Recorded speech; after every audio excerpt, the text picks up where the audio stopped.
probably not Mahayana, probably, if some of you were in Buddhism, into Buddhist studies, it's probably Mula Savastavadan, the sect that was dominant here in the 5th century. But there are 5 early caves, the Hinayana caves, they're about 2,000 years old. Yeah. And it's very hard to pin down exactly when they were done because we don't have a description or historical evidence. Or, I mean, you say Cave 10 is 1st century BC, other people say 2nd century BC, other people say 1st century AD. It's very hard to tell, but the later phase, the Waghora phase, is very, you can be very precise, at least I am very precise. That's not saying everyone agrees with me, but the thing that might stir your disagreement right away, thing, as I said before, which is true, is that the great phase, the later phase, was all accomplished in about 15 years, not longer,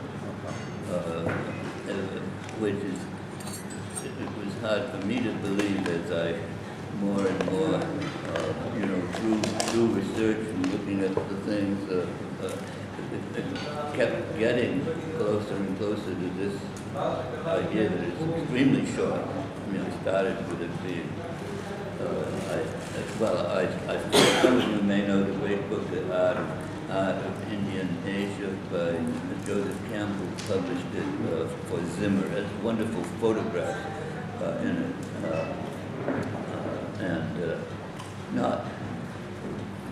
The text is a kind of compilation. My old professor, Benjamin Rowland, said that work he talked through his nose. He said Joseph Campbell's circling over the remains of Zimmer.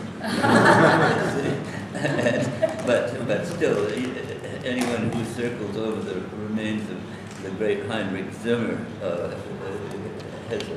has a feast, actually, but it's a kind of feast of disparate type of feast. So anyway, I mean, in that book I did for Joseph Campbell, I did the historical part of it, which I suppose I could be ashamed of now because I call the great Bodhisattva in Cave 1 the great 2 bodhisattvas, the ones I'm talking about.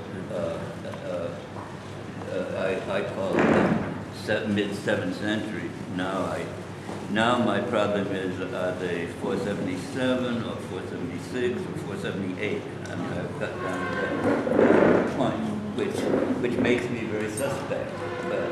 But the people who suspect that I'm not correct about this, I haven't seen them at the site looking at them. So you're saying they're now mid-5th century? They fall between, well, I say 462, plus or minus a year or two. We can't be totally precise, but I say 462 to 478, so that's a little more than, that's how I published it. I actually think it may be 14 years or 15 years. One of the chief reasons I say that is, after you've analyzed all the caves the way, game art historians play and that kind of thing, it's very clear that at least 12 of the caves, almost half of them inscribed by the name of the patron, at least half of the caves, or let's say at least 12 of the caves, were all started together in a great rush of activity when the great Emperor Harisena came to power in about 460. It seems that his prime minister Varadeva, who made cave 16, was a devout Buddhist. He goes on in his inscription about how devout a Buddhist he was and how this was all for the Buddha and everything. But he also says that he implies, he says he did the same as his father, and his father ruled the country, ruled the country strongly, while the emperor enjoyed the perquisites of being an emperor.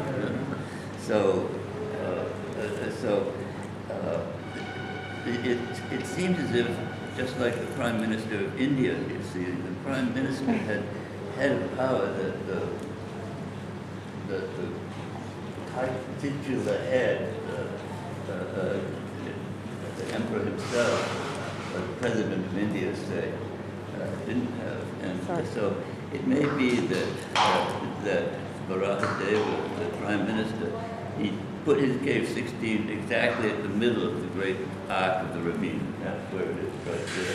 And the only cave with fancy elephants. You know how you climbed up through there and praised to the Naga. The Nagas, the snake divinities, were terribly important. He says in his inscription, when you climb to the top of the stairs, you can't miss it. I mean, he put the inscription right there, and you're coming up here. He says, I gave a shrine to the Lord Buddha, and I also gave a shrine to the Lord of the Nagas. But what I'm saying is this, he took the central point, and not only did he take it, but he enhanced it. And in fact, when the Chinese wrote about it later on, they said that this is the elephant gate that is the entrance to the site. And they mentioned that this is Schwenzon, who didn't come here, but he heard about it. And he says sometimes still, this was the 7th century, the site was abandoned. The reason the site is one of the few sites in India, practically the only site with painting, remarkable painting, even though it's much damaged. This is Ajanta because it was when in the 7th century it was abandoned, and after 480 it was abandoned. I mean, in other words, it grew like a great flowering up until the time of the death of the emperor, who allowed it to prove that they have paid for it, or certainly helped pay for it. And then because of war, should be a lesson to it. It suddenly collapsed, and because it collapsed, it's preserved. So no one came here. Well, we know a few people came here, sadhus and all, who put tridents on, they lived in some of the cells and like that. But basically, you know, from the early 480s to the 19th century, when everyone started to come in and write their names all over everything like this,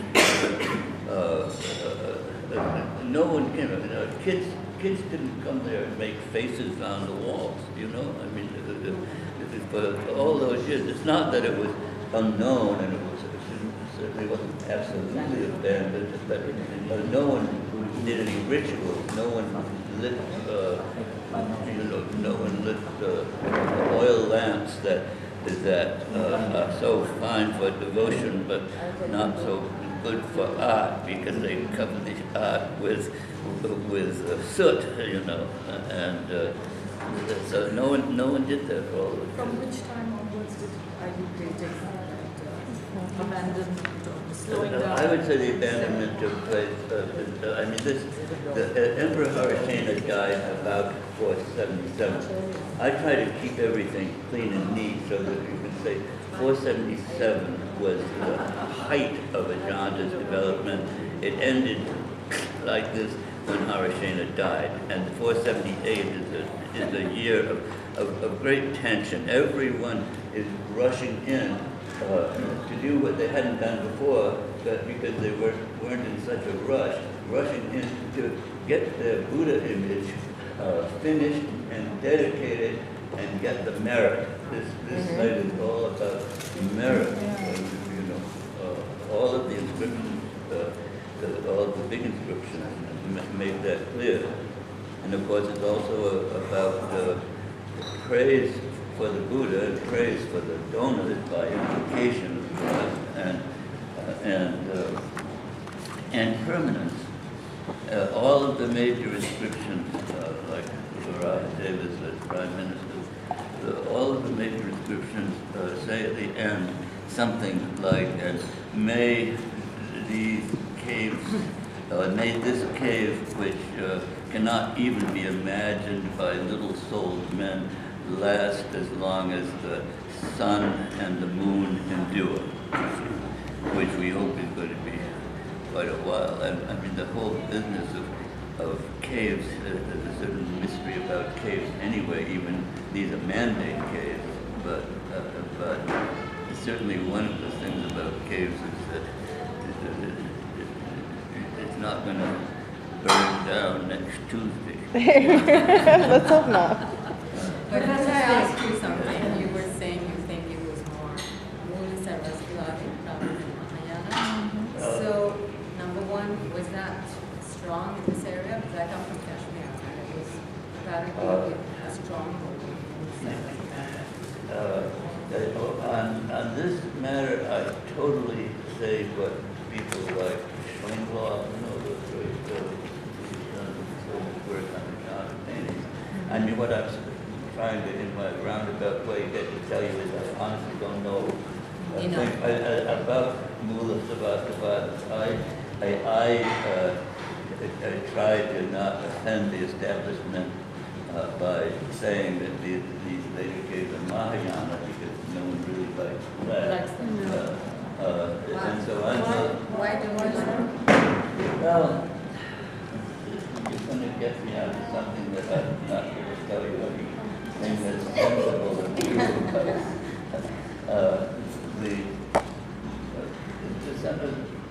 Some of the pictures have related to Louis Vasquez and text. You could say in a general sense they relate to Mahayana text. Yes. All I really want to say about that is that I defer to people like Schwindloff and I suppose Gregory Chopin, who have done the kind of work I really